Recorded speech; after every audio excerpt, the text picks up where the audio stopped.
I'm obsessed with sugar and I want to make a change. I have decided that for 3 weeks, I'm going to cut all sugar from my diet. So that includes fruits as well. I tried it out of interest for 1 week, just as almost like a pilot episode in a TV show. And I really liked it. So now I want to see what benefits I see in 3 weeks. Now, when I say no sugar, I mean really low sugar. Things I eat can only contain 5 or 6 grams of sugar per 100 grams, which is pretty easy to spot on the nutrition labels. But why do I want to do this? What benefits am I looking to see? Am I going to change anything else whilst I do this diet? If I'm being honest, I've felt really stagnant in my body image, in my shape, in how I feel about myself, and I want to try and make some big changes to see if there's any big effects. So alongside cutting out sugar, I'm also going to be doing the following: ab exercises every morning and every time I'm in the gym, targeting 10,000 steps a day with a minimum of 7,000 to 8,000 required, eating largely whole foods wherever possible, which the sugar is going to force anyways, but I thought being purposeful with what I'm eating. And for the first time ever, I'm actually going to take before and after pictures, which I never do. So for me, it's actually quite a challenge knowing that I have those photos and feeling like I've got something to have to meet. But while I've mentioned this challenge is about body image, it's also about how I feel, it's about skin, it's about awakeness and not feeling dependent on something. And I want to get away from that. I want to get away from that feeling, that obsession around sugar and sugary treats. And maybe after 3 weeks, my taste buds might even change and I might not find it as enjoyable. Who knows? We're going to find out on this journey. So stick around for the rest of the video if you want to find out how it got on. This feels really vulnerable, but this is how I look at the moment. I'm just quite soft in my edges. I'm not an overly wide person, but I definitely struggle with this upper fat here. Not so much actually down here, I can't really grab it, but this is where I struggle. So we'll see what happens over the coming 3 weeks.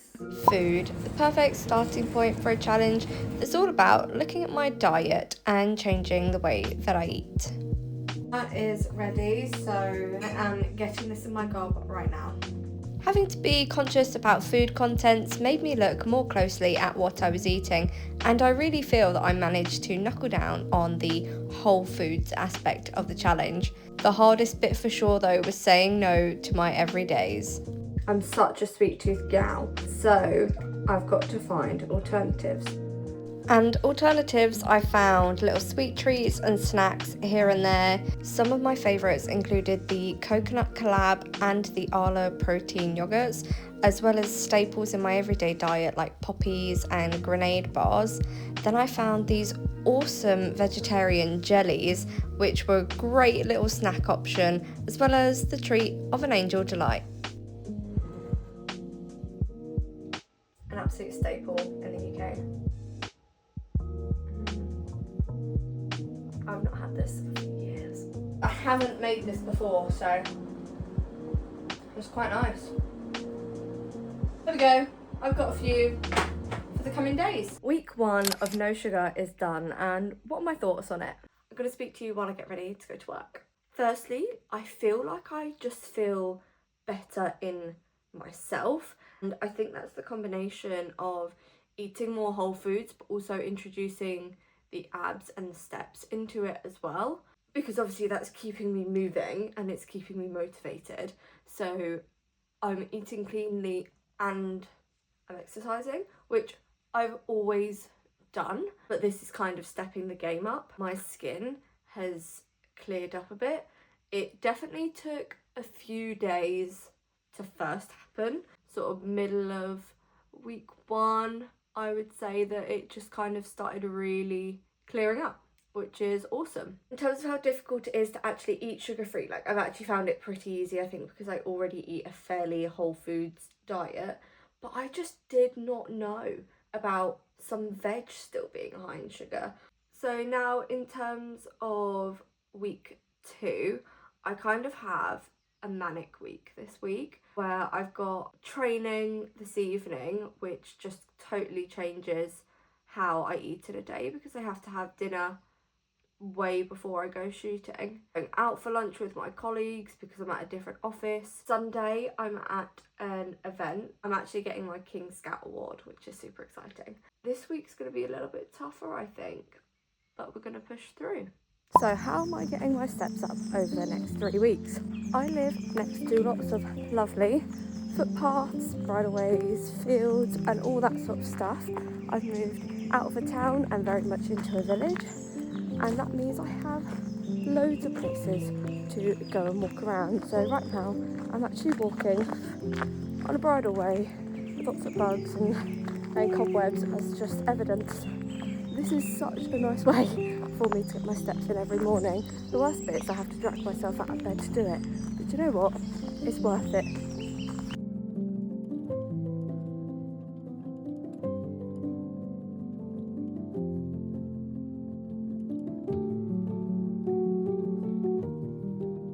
I tell you what, I'm cream crackered after today. It was such an amazing experience at Windsor Castle. Honestly, being there with all of those other scouts was awesome, and marching and seeing all the dignitaries and the bands, and it was a really cool experience. I'm really tired now. I'm gonna have one of these, wild berry, which sounds super good.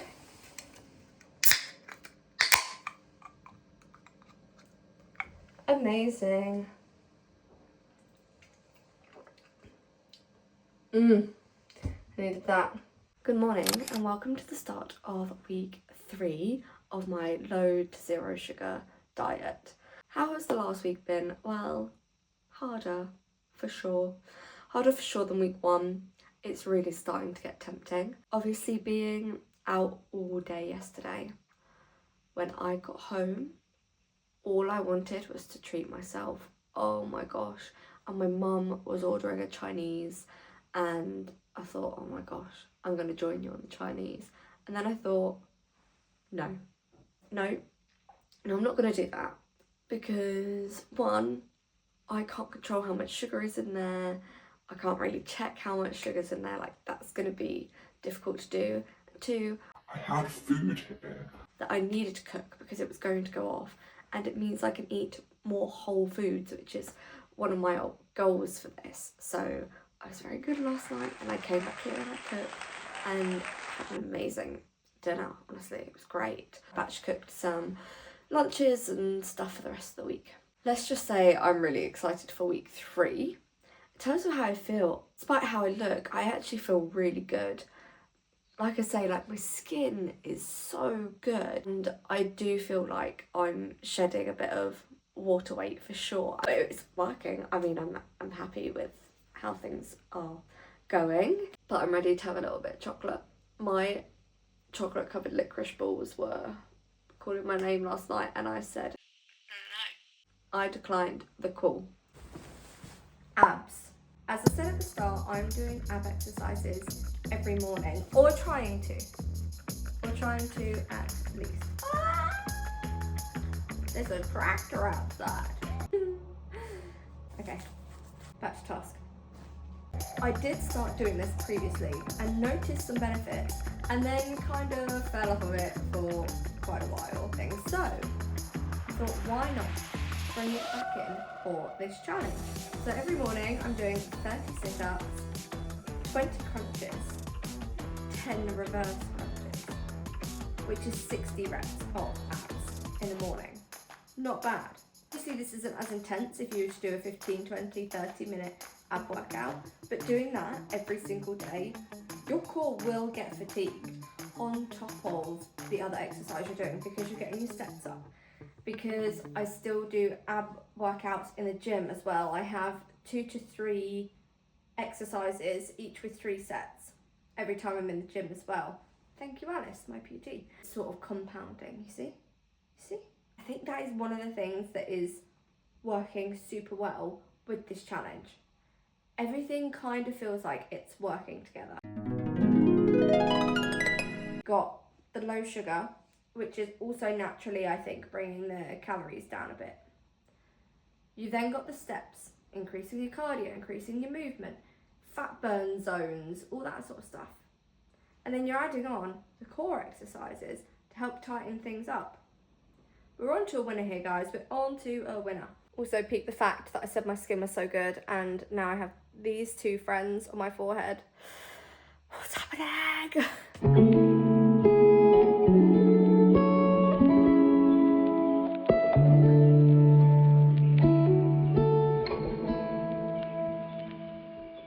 Good morning. Hello. It is the last day.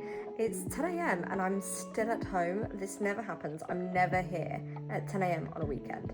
But I wanted some extra sleep this morning. I'm not gonna lie. I woke up at 8 a.m. and I just thought I'd come up here to say I can't believe it's the final day. And I'm so excited for it to be the final day. I'm not gonna lie to you. I'm craving something sugary. Definitely doesn't help that I think I'm having a cycle, but that's a whole other thing about how all of that works. Just given the way that my skin is, the fact that I've been a bit bloated the last couple of days, and the fact that I'm insatiably craving sweet stuff would indicate that.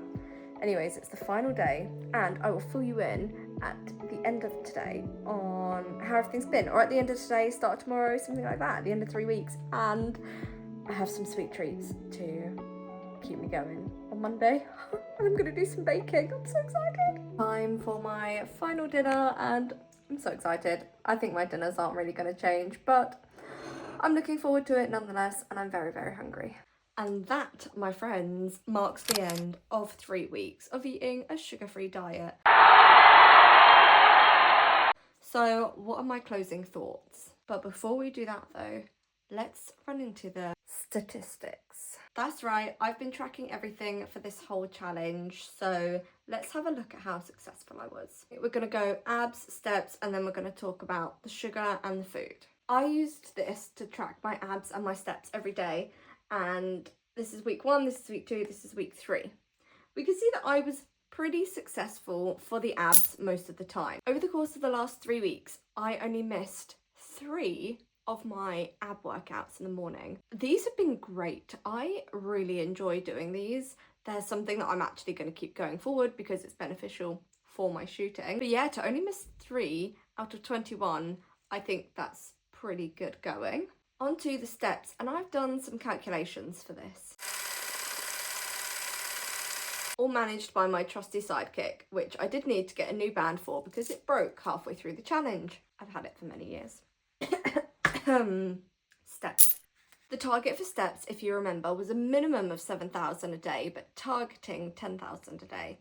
Now I'm going to preface this knowing this week was for sure my lightest week on step count. I knew that, I just felt it. This week was tough, I was tired, but I think we still did okay. So let's have a little look. My highest recorded step count for this challenge was in week 1 on the Sunday, and I did 16,858 steps. And I use the word recorded in there because I definitely did more steps on the week 2 Sunday, which is when I had my King Scout Award celebration. But I wasn't wearing my Fitbit for that event, so I couldn't actually track my steps, and I didn't have my phone on me because we weren't allowed our phones on us. So just trust me that there's way more than the recorded 7,652 steps for that day.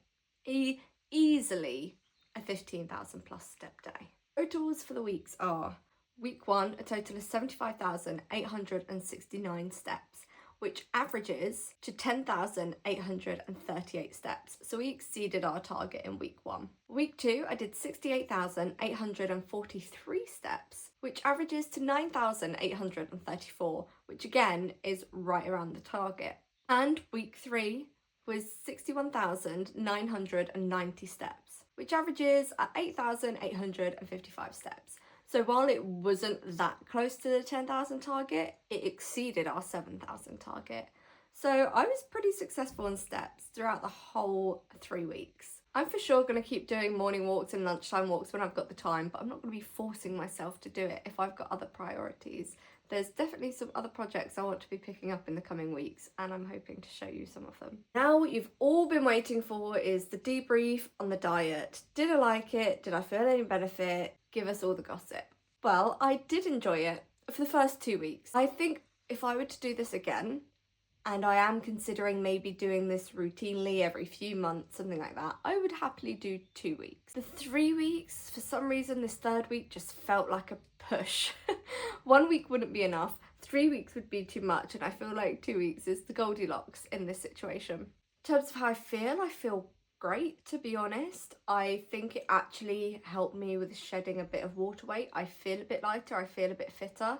That will be because I'm also doing the steps and the abs, so I think all of it's working together. But the sugar just makes you more conscious of the other things that you're doing. I also did notice a lot of benefits in my skin. I am having a breakout this week, I think just because of hormones and totally unrelated to my diet. But for the first 2.5 weeks, clear, not a single spot, nothing. And I had the same thing when I did this challenge for 1 week. So I know that sugar's having a big impact on my skin. And here we can see all the before and afters. Honestly, the differences are actually really noticeable now that I look at it together. My legs have slimmed down. I feel like I'm a little bit narrower and my waist has definitely come in a bit. So maybe it's worth you giving this challenge a go. Let me know if you do in the comments and how you get on. And if you've got any questions, just let me know. Let's have a conversation in the comments. As always, thanks for watching. Give me a like and maybe a subscribe if you're feeling really cheeky. But I've loved having you here, and I will see you hopefully in the next one. Goodbye.